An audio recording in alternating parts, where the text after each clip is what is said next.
All yours. Vakratunda महाकाय कोटि सूर्य संप्रभा निर्विघ्न करूं मैं सर्व कार्येषु सर्वदा। आज का हमारा विषय है दान। वैसे तो हमने दान की महिमा पहले भी चर्चा की थी 16वें, 17वें और 18वें अध्याय में, परंतु जब हम 16वें अध्याय में दैवीय गुणों की चर्चा करते हैं तो चौथा गुण दान बताया भगवान ने। अभय, सत्व संशुद्धि, ज्ञान योग व्यवस्थित है, और फिर कहा दानम, फिर आगे आएगा दमश्च, फिर उसके बाद आगे भगवान इसकी चर्चा करते रहेंगे। तो आज का विषय क्योंकि चौथा दैवीय गुण है तो इसलिए हमने रखा दान। कहा जाता है कि वृक्ष कभी न फल भके, नदी न संचय नीर, परमार्थ के कारणे साधु धरा शरीर। यानी साधु अपना, नदी कभी अपना जल नहीं पीती, वृक्ष कभी अपने फल नहीं खाते, और परमार्थ के लिए ही साधु या योगी लोग अपना शरीर धरते हैं। परंतु एक कथा आती है जहां पर एक साधु रोज भिक्षा मांगने जाता है और उसकी इच्छा रहती है कि गांव के बाद वो राजा के महल में भी जाए। और एक दिन घर से निकला, और अक्सर जब भिक्षा मांगने वाले निकलते हैं तो वो अपने झोले में कुछ ना कुछ डाल लेते हैं ताकि उसका झोला देखकर और लोग अपनी भिक्षा दे सकें। और यदि झोला खाली हो तो हर कोई देने में संकोच करता है, परंतु यदि आपके झोले में पहले से सामान हो, आप देखेंगे यदि आप शताब्दी में ट्रैवल किए हो इंडिया में या किसी ऐसी ट्रेन में जिसमें खाना मिलता है, तो जो वेटर्स हैं वो खाना सर्व करने के बाद जब अपनी टिप के लिए प्लेट लेकर चलते हैं तो पहले अपनी तरफ से ही 50 या 100 रुपए उसमें डाल लेते हैं ताकि आपके लिए एक बेंचमार्क हो जाए कि आप अब 50 या 100 ही डालेंगे, या एटलीस्ट मतलब अगर कम डालेंगे तो आपकी ईगो जरूर हिट होगी। सो देयरफॉर दान जब हम करते हैं तो ये नहीं देखते कि हम क्या कर रहे हैं, it is by and large the ego. अब ये साधु जब भिक्षा के लिए चलता है अपने झोले में थोड़ा सा सामान डाल लेता है, थोड़े से चावल रख लेता है, और उस दिन अचानक से उसका राजा के रथ के सामने सामना हो जाता है। अब अक्सर उसने कोशिश की थी राजा से मिलने की कि राजा के पास जाऊंगा, शायद राजा कुछ बड़ा दान दे दे, परंतु आज अचानक से राजा का रथ उसके सामने आकर रुका, क्योंकि राजा को भी ये किसी ने कहा कि आज जब तू महल से निकलेगा तो जो सबसे पहला दान तुझे मिलेगा या जो सबसे पहले भिक्षा तुझे मिलेगी वो तेरे लिए बहुत पुण्यदायी होगी। अब राजा का रथ इस साधु के सामने रुका, राजा रथ से उतरा और उसने अपने हाथ पसार दिए। अब ये साधु जिसने हमेशा भीख ली थी और देना कभी सीखा ही नहीं था, और आज उसके सामने राजा मांगने को खड़ा है, राजा दान लेने को खड़ा है, तो अब वो क्या करे। उसने अपने झोले में हाथ डाला, पहले मुट्ठी चावलों की भरी, फिर धीरे धीरे धीरे करते करते करते करते एक चावल का दाना उसने निकालकर राजा को बड़ी मुश्किल से दिया, और उसके बाद और भिक्षा मांगकर अपना झोला भर के जब घर में पहुंचा तो उसका मूड बड़ा खराब था,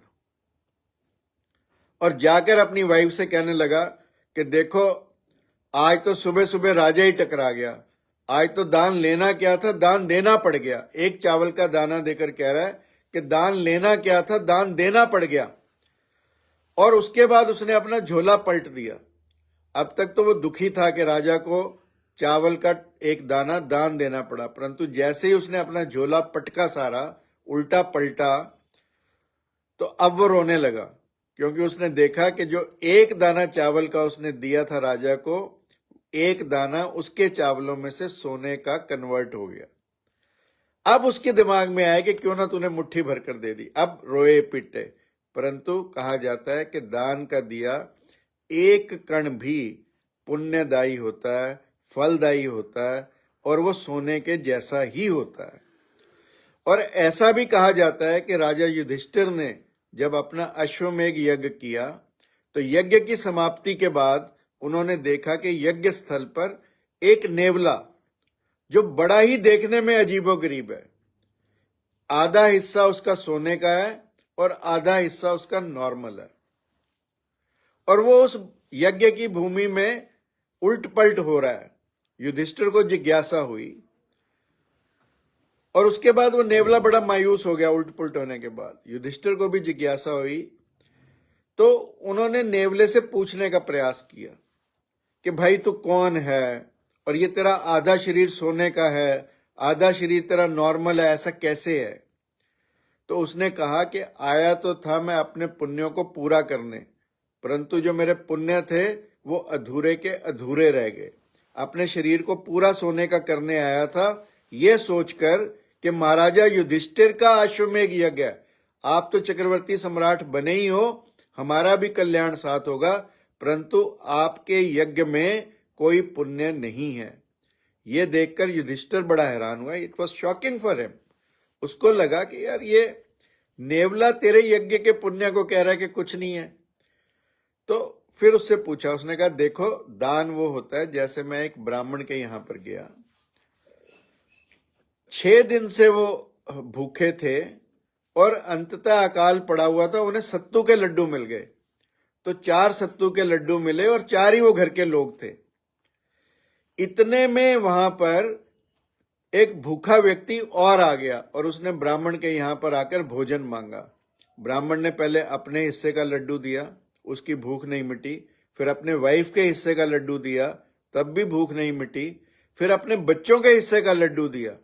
जब सारे लड्डू दे दिए और उसके बाद वो व्यक्ति चला गया, तो जो वो पत्तल बचा था उस पर जब नेवला कहता मैं लेटा, तो मेरा आधा शरीर सोने का हो गया। ये है दान के पुण्य का फल। परंतु जब मैं तुम्हारे यज्ञ में आकर लेटा, यज्ञ के अवशेषों पर लेटा, तो मुझे कुछ भी पुण्य नहीं मिला, मेरा शरीर सोने का नहीं हुआ। तो जो तब भगवान कृष्ण ने कहा कि युधिष्ठिर, तुम्हारे अंदर इस यज्ञ को करते करते अहंकार आया कि तुम चक्रवर्ती सम्राट बने हो। उसका यज्ञ चक्रवर्ती सम्राट से कोई मतलब नहीं। जब हम दान देते हैं तो हमारे अंदर सच्ची श्रद्धा, सच्चा समर्पण और सत्य होना चाहिए, और अहंकार तो बिल्कुल भी नहीं होना चाहिए। तो तब युधिष्ठिर की समझ में आया कि दान हम जब भी करें बिना अहंकार के, निरहंकार होकर करें। और ऐसा कहा जाता है कि रहीम, जो रहीम रसखाना के नाम से हम जानते हैं, दान देने में बड़े एक्सपर्ट थे, बहुत दान देते थे। तो वो अक्सर जब दान देते थे तो उनकी आंखें नीची हो जाती थी। तो किसी ने उनसे पूछा कि सीखे कहां नवाबजू, कि हे नवाब जी ऐसी बात कहां से सीखे हैं? सीखे कहां नवाबजू, करनी ऐसी देन, के ऐसा कहां से सीखे हो तुम? ज्यों ज्यों कर ऊंचे उठे ताते नीचे नैन। तो रहीम जी ने जो जवाब दिया, रहीम जी ने कहा कि देनहार कोई और है, देत रहत दिन रैन, देने वाला कोई और है और वो दिन रात देता रहता है। लोग भ्रम मुझ पे करत ताते नीचे नैन, के लोग मेरे पर भ्रम करते हैं कि देने वाला मैं हूं, इसलिए मैं नीची निगाहों से दान देता हूं।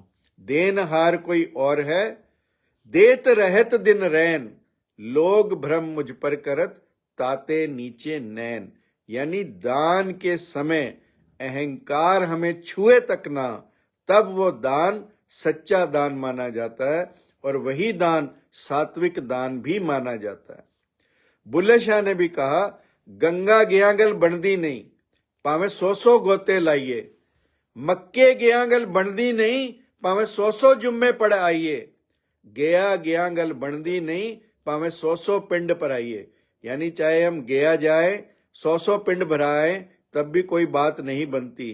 गंगा जाए, 100 गोते लगाएं, कोई बात नहीं बनती। मक्के गया गल बंदी नहीं, चाहे मक्के चले जाएं और 100 बार जुम्मे पड़े आए तो भी गल बनदी नहीं। बुल्ले शाह गल ओदों बनदी जो मैनू अपने मुकाइए। यानी जब हम अपने मैं को समाप्त करते हैं, अपने अहंकार को समाप्त करते हैं, तभी बात बनती है। और इसलिए कहा भी गया दान के बारे में कि कबीरदास जी ने तो यहां तक कहा कि परमार्थ के कारण मोहे ना आवे लाज, के यदि परमार्थ के कारण मुझे कुछ मांगना है तो मुझे बिल्कुल भी लाज नहीं आती है। यानी किसी और के लिए मांगा गया दान।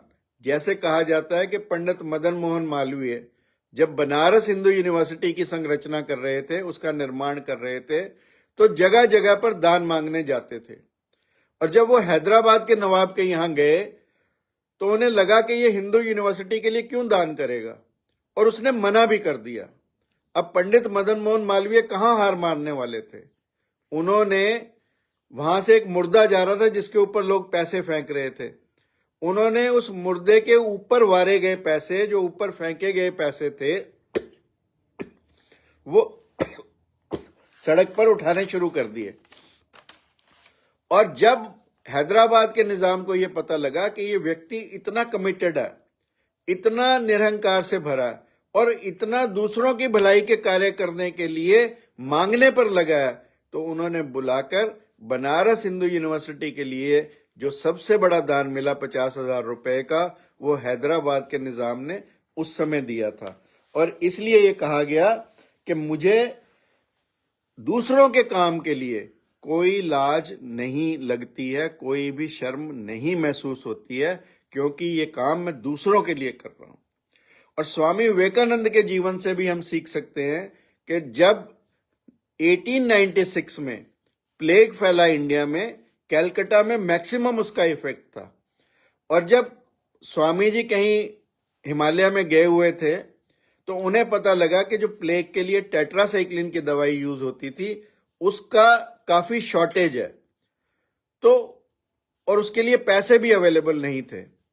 तो उन्होंने वहां से संदेश भेजा कि मैंने जो उनका ड्रीम प्रोजेक्ट था रामकृष्ण जी की स्मृति में मठ बनाने का, कि उस मठ के लिए जो लैंड खरीदनी है, जिसका हमने बयाना दिया है और जिसकी रजिस्ट्री के पैसे हमने रखे हुए हैं, वो रजिस्ट्री रोक दी जाए और मरीजों के लिए टेट्रासाइक्लिन की दवा खरीद ली जाए। यानी ये है सच्चा दान, सच्चा परोपकार, जो स्वामी विवेकानंद ने, जब लोगों पर विपदा आई, जब लोग प्लेग से मर रहे थे, टेट्रासाइक्लिन की दवाई नहीं मिल रही थी, जैसे अभी कोविड के समय में रेमडेसिविर और ऐसी अनेकों दवाइयां हमें नहीं मिली और शॉर्टेज हो गई, तो स्वामी विवेकानंद ने अपने ड्रीम प्रोजेक्ट के पैसे रोककर, रजिस्ट्री रोककर और टेट्रासाइक्लिन की दवा खरीदी। ये दान की महिमा है, ये लोगों की भलाई के लिए किए गए काम की महिमा है।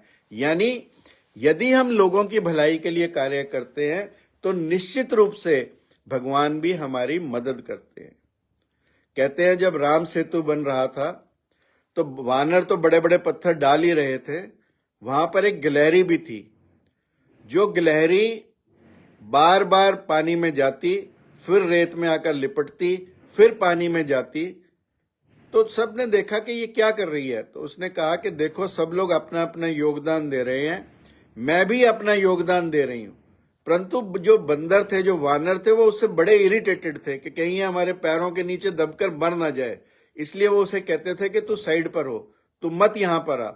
तो वो नाराज होकर भगवान प्रभु राम के पास गई और कहते हैं प्रभु राम ने उसे अपने हाथ में उठाया और उसके ऊपर अपना हाथ फेरा और कहते हैं गिलहरी के, स्क्विरल के जो 3 निशान उसकी बैक पर होते हैं, वो प्रभु की उंगलियों के ही निशान है। ये फल है जब हम निस्वार्थ भाव से किसी कार्य को करते हैं, निस्वार्थ भाव से किसी की सेवा में लगते हैं, तो निश्चित रूप से ये हमें फल मिलता है। परंतु जब हमारे अंदर कोई चाह हो तो वो चाह हमें मिटाने का प्रयास करना चाहिए। कहते हैं कि प्रहलाद के भगवान पीछे पड़ गए कि तू कुछ तो मांग मेरे से, मैं तेरी तपस्या से खुश हूं। सब लोग भगवान के दरबार में जाते हैं, कोई बच्चा मांगने जाता है, कोई नौकरी मांगने जाता है, परंतु यहां प्रहलाद के सामने भगवान खुद देने को खड़े हैं और भक्त प्रहलाद कह रहे हैं मुझे कुछ नहीं चाहिए, और प्रभु कह रहे हैं नहीं, मैं तेरे को देकर रहूंगा। तो उसने कहा कि यदि आपने मुझे कुछ देना ही है तो मेरे अंदर मांगने की चाह को समाप्त कर दो, कि मेरे अंदर ये मांग ही ना उठे कि मुझे कुछ चाहिए। ऐसा व्यक्ति जो निस्वार्थ भाव से, जो निरहंकार के भाव से, जो श्रद्धा के भाव से, जो समर्पण के भाव से किसी कार्य को करता है, वही सच्चा और सात्विक दान कहलाता है। बाकी दान की चर्चा हमने पहले, जब दान की महिमा पर हमने चर्चा की थी, तो जो भगवान ने सात्विक, राजसी और तामसिक रूप में दान को बताया, उसकी भी चर्चा की। क्षत्रिय के स्वभाव को भगवान ने दान कहा, उसकी भी हमने चर्चा की।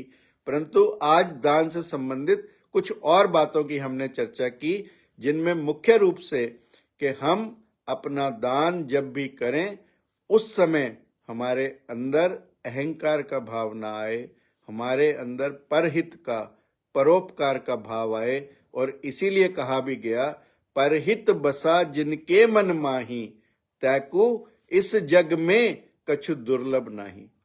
और भक्त कबीर ने तो यहां तक कहा कि जब जल भर आवे नाव में, घर में बाड़े दाम, दो हाथ उलीचिए यही सज्जन को काम। कि जब हमारे घर में धन बढ़ जाए, जैसे नाव में यदि पानी भर जाए, तो दोनों हाथ उठाकर हमें उसको बाहर निकाल देना चाहिए। इसलिए दान ये भी हमें याद रखना चाहिए कि केवल धन का नहीं है, दान तन का भी हो सकता है, दान मन से किए गए किसी कार्य का भी हो सकता है। तो जो भी कार्य हम किसी की भलाई के लिए करें, चाहे वो मन से करें, चाहे वो वचन से करें, चाहे वो कर्म से करें, चाहे वो धन से करें, वो दान ही माना जाता है और वही सात्विक दान है। और इसलिए दान की महिमा हमारे शास्त्रों में सबसे ज्यादा बताई गई। और बुद्ध के भी अंतिम वचनों में एक वचन यही था कि दान हमारे अंदर निरहंकार भाव से हम दान को दें। और यदि हमारे अंदर थोड़ा सा भी मैं आता है तो निश्चित रूप से उस दान देने का हमें कोई पुण्य नहीं मिलता। दान का पुण्य तभी फलित होता है जब हम निरहंकार के भाव से रहें। Thank you very much and hope you will continue and I will of course sign off. Thank you ji, आपका बहुत बहुत धन्यवाद, आपने टाइम निकाला बिजी होने के बावजूद। एक छोटी सी जाने से पहले आप बताइए कि ये जो दान की कैटेगरीज है डिफरेंट डिफरेंट, किस ऐसा दान को, जैसे कई कहते हैं कि अन्न का दान सबसे बेहतर है, तो ये ऐसे कहने वाले कुछ भी कहे, बट मैंने कहा कि जो दान हम अपने अंदर की मैं को समाप्त करके, जैसे बुल्ले शाह का मैंने वचन कहा कि गल ओदों बनदी जो मैं नू अपने मुकाइए, गंगा गया गल बनदी नहीं भावें 100 गोते लाइए, मक्के गया गल बनदी नहीं भावें 100 जुम्मे पढ़ाइए, गया गया गल बनदी नहीं